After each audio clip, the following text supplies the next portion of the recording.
दोस्तों, प्रयागराज महाकुंभ का भव्य आयोजन चल रहा था। संगम के तट पर आस्था का सैलाब उमड़ा हुआ था। लाखों की भीड़ गंगा में डुबकी लगा रही थी। अखाड़ों की चहल पहल और हर तरफ साधु संतों के तंबू लगे थे।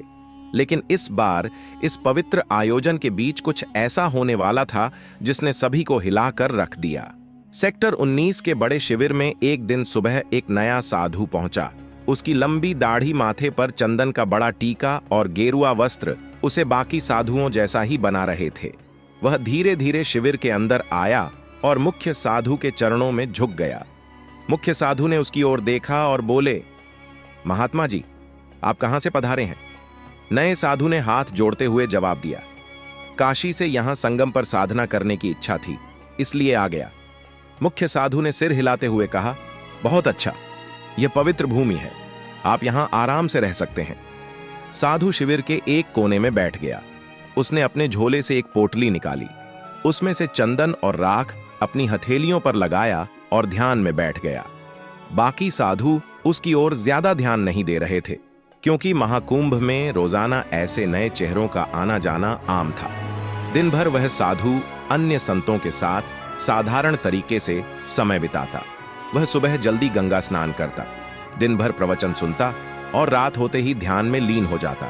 लेकिन रात के समय उसका व्यवहार बदल जाता।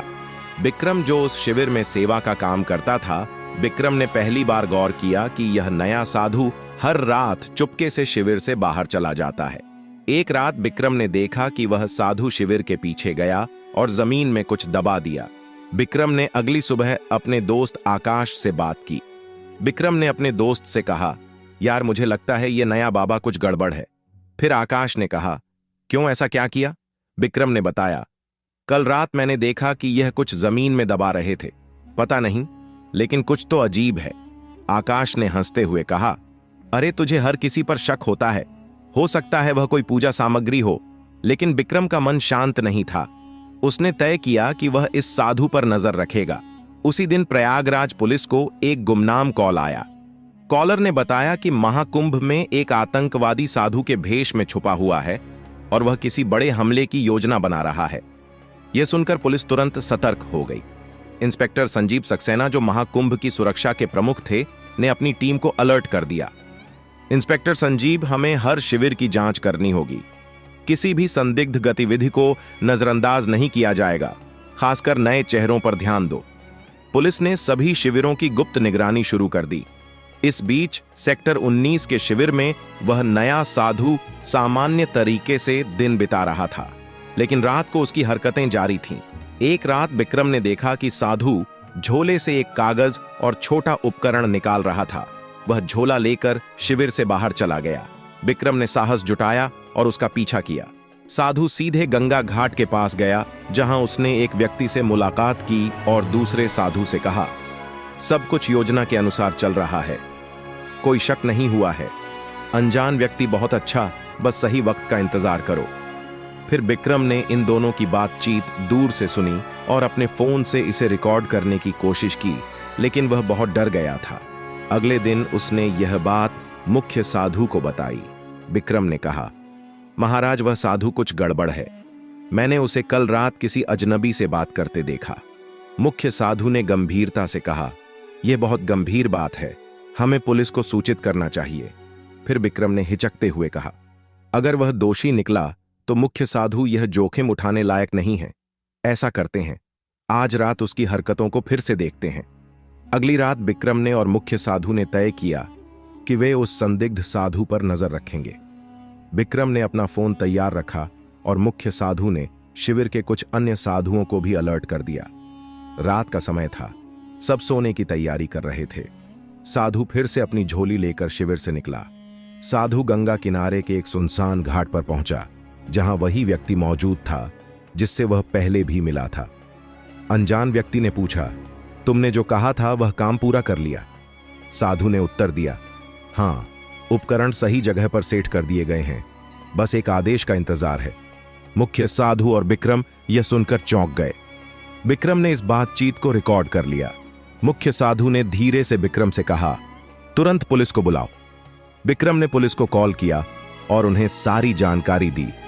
इंस्पेक्टर संजीव सक्सेना और उनकी टीम तुरंत हरकत में आ गई। इंस्पेक्टर संजीव ने कहा, हमें इस संदिग्ध साधु को रंगे हाथों पकड़ना होगा। अगर वह सच में आतंकवादी है तो वह कोई बड़ा खतरा बन सकता है। पुलिस ने घाट की ओर जाने वाले सभी रास्तों को घेर लिया। कुछ जवान वेश बदलकर वहां पहुंचे ताकि साधु को उन पर शक ना हो। साधु और उसका साथी अभी भी बातचीत में व्यस्त थे। साधु ने कहा, यह आखिरी चरण है, बस जैसे ही भीड़ सबसे ज्यादा होगी हमें कार्रवाई करनी है। अनजान व्यक्ति ने उत्तर दिया, यह हमला सबके लिए एक बड़ा संदेश होगा। कोई सोच भी नहीं सकता कि महाकुंभ जैसी जगह को निशाना बनाया जा सकता है। पुलिस टीम ने सही का इंतजार किया। जैसे ही साधु ने अपने झोले से एक और उपकरण निकाला, पुलिस ने उन्हें घेर लिया। इंस्पेक्टर संजीव ने कहा, हाथ ऊपर करो, पुलिस से बचने की कोशिश मत करना। साधु और उसका साथी हड़बड़ा गए। साधु ने भागने की कोशिश की, लेकिन पुलिस ने उसे पकड़ लिया। झोले की तलाशी ली गई तो उसमें विस्फोटक उपकरण और कुछ नक्शे मिले। पुलिस ने तुरंत साधु और उसके साथी को गिरफ्तार कर लिया।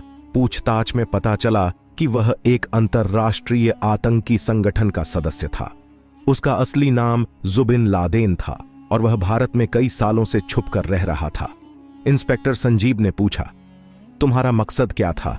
महाकुंभ जैसे पवित्र आयोजन को क्यों निशाना बनाया? जुबिन लादेन ने उत्तर दिया, भीड़ का डर सबसे बड़ा हथियार है।